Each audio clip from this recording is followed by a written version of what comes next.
ಜಾಸ್ತಿ ಮಾತನಾಡಕ್ಕೆ ಹೋಗೋದಿಲ್ಲ, ಸಮಯದ ಅಭಾವ ಬೇರೆ ಇದೆ. ಇನ್ನ ಖರ್ಗೆ ಸಾಹೇಬರು ಮುಖ್ಯಮಂತ್ರಿಗಳು ತಮ್ಮನ್ನು ಉದ್ದೇಶಿಸಿ ಮಾತನಾಡ್ತಿದ್ದಾರೆ, ಸಮಯದ ಅಭಾವ ಆಗಿದೆ ಬಂಧುಗಳೇ.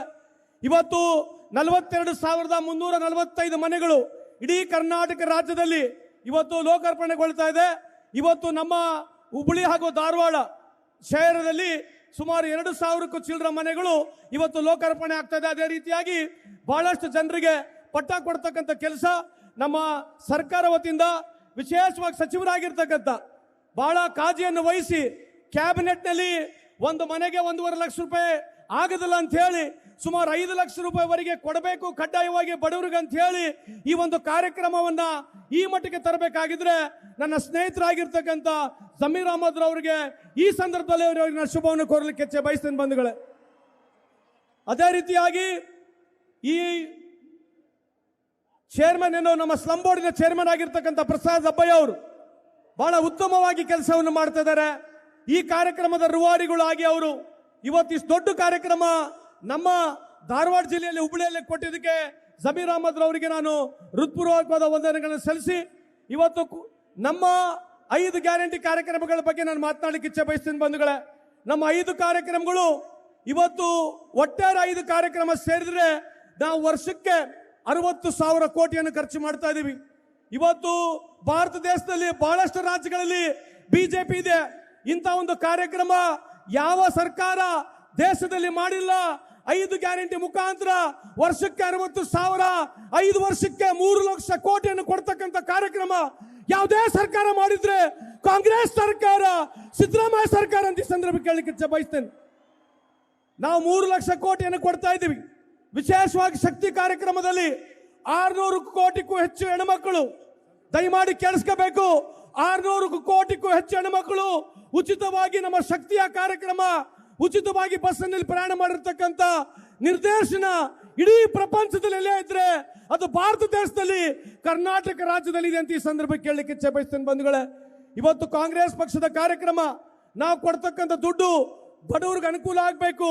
ಬಡವರಿಗೆ ಏನು ದಿನಸಿ ವಸ್ತುಗಳು ದುಬಾರಿಯಾಗಿದೆ, ಅದಕ್ಕೆ ಅನುಕೂಲ ಆಗ್ತಕ್ಕಂಥ ಕಾರ್ಯಕ್ರಮಗಳನ್ನ ನಾವು ಈ 5 ಗ್ಯಾರಂಟಿ ಮುಖಾಂತರ ಕೊಡ್ತಾ ಇದ್ದೀವಿ. ನಾನು ಮಂಡಿಸಿ ನಾನು ಮಾತನ್ನು ಮುಗಿಸ್ತೀನಿ. ಯಾವ ನರೇಂದ್ರ ಮೋದಿ ಸರ್ಕಾರ ಕೇಂದ್ರದಲ್ಲಿದೆ, ಇವತ್ತು ಕರ್ನಾಟಕಕ್ಕೆ ಸುಮಾರು 2 ಲಕ್ಷಕ್ಕೂ ಹೆಚ್ಚು ಕೋಟಿ ನಮಗೆ ಹಣ ಬರಬೇಕು. ಅದ್ರ ಜೊತೆಗೆ ಇವತ್ತೇನು ಸನ್ಮಾನ್ಯ ಪ್ರಧಾನಮಂತ್ರಿ ಆಗಿರತಕ್ಕಂಥ ನರೇಂದ್ರ ಮೋದಿ ಸಾಹೇಬ್ರು ಹೇಳ್ತಾ ಇದ್ರು, ಮೇರೆ ಪ್ಯಾರೆ ದೇಶವಾಸಿಯೋ ಮುಜೆ 50 ದಿನ ಕಾ ಮೌಲತ್ ದೇ ದೀಜಿಯೆ ಅಂತ ಹೇಳಿ ಡಿಮಾನಿಟೈಸೇಷನ್ ಮಾಡಿದ್ರು, ನೋಟ್ ಬಂದಿಯನ್ನು ಮಾಡಿದ್ರು. 15,43,000 ಕೋಟಿಯಷ್ಟು ನೋಟು 500 ರೂಪಾಯಿ 1000 ರೂಪಾಯಿ ರಾತ್ರಿ ರದ್ದು ಮಾಡಿದ್ರು. ಅದಾಗಿರ್ತಕ್ಕಂಥ ಇವತ್ತೇನು ಪರಿಣಾಮ ಏನಂತ ಯೋಚನೆ ಮಾಡಿ ನೋಡಿದ್ರೆ ಇವತ್ತು ಇಡೀ ದೇಶದಲ್ಲಿ ಬಡವರಿಗೆ ಅನಾನುಕೂಲ ಆಗಿರ್ತಕ್ಕಂಥದ್ದು. ಅದ್ರ ಜೊತೆಗೆ ಸಂಪೂರ್ಣ ದುಡ್ಡು ಬ್ಯಾಂಕಿಗೆ ಹೋಯ್ತು. 3 ಲಕ್ಷಕ್ಕೂ ಕೋಟಿ ನೋಟು ಹೆಚ್ಚು ಕಪ್ಪಣ ಇದೆ ಅಂತ ಹೇಳಿ ನಾವ್ ಹೇಳಿರ್ತಕ್ಕಂಥದ್ದಲ್ಲ. ಆಗಿನಿರ್ತಕ್ಕಂಥ ಉರ್ಜಿತ್ ಪಟೇಲ್ ಅವರು RBI ಗವರ್ನರ್ ಹೇಳಿರ್ತಕ್ಕಂಥದ್ದು, ಮೋದಿ ಸಾಹೇಬ್ರು ಹೇಳಿರ್ತಕ್ಕಂಥದ್ದು. ಇವತ್ತುವರೆಗೆ ಆ ದುಡ್ಡು ಎಲ್ಲಿದೆ ಅಂತ ಪತ್ತೆ ಹಚ್ಚಿಲ್ಲ. ಏನು ಅಧಿಕಾರಕ್ಕೆ ಬಂದ್ರೆ ನಾವು ಎಲ್ಲರ ಅಕೌಂಟಿಗೆ 15 ಲಕ್ಷ ರೂಪಾಯಿ ಹಾಕ್ತೀವಿ ಅಂತ ಹೇಳಿದ್ರು. ನಾವು ಸ್ವಿಸ್ ಬ್ಯಾಂಕಿನಿಂದ ದುಡ್ಡು ವಾಪಸ್ ತರ್ತೀವಿ ಅಂತ ಹೇಳಿದ್ರು. ಇವತ್ತು 2014 ಇಸ್ವಿನಲ್ಲಿ ಸ್ವಿಸ್ ಬ್ಯಾಂಕಿನಲ್ಲಿ 12,000 ಕೋಟಿ ಇದ್ರೆ ಇವತ್ತು 37,000 ಕೋಟಿ ಇದೆ. ಯಾವ ಮೋದಿ ಅವರು ಅಧಿಕಾರಕ್ಕೆ ಬಂದ್ರೆ 100 ದಿನದಲ್ಲಿ ದುಡ್ಡು ವಾಪಸ್ ತರ್ತೀವಿ, ರೈತರ ಸಾಲ ಮನ್ನಾವನ್ನು ಮಾಡ್ತೀವಿ ಅಂತ ಹೇಳಿದ್ರು, ರೈತರ ಆದಾಯವನ್ನು ದುಗುಣಿ ಮಾಡ್ತೀವಿ ಅಂತ ಹೇಳಿದ್ರು. ಇದ್ರ ಬಗ್ಗೆ ಎಲ್ಲಿ ಮಾತನಾಡ್ತಿಲ್ಲ ಬಂಧುಗಳೇ.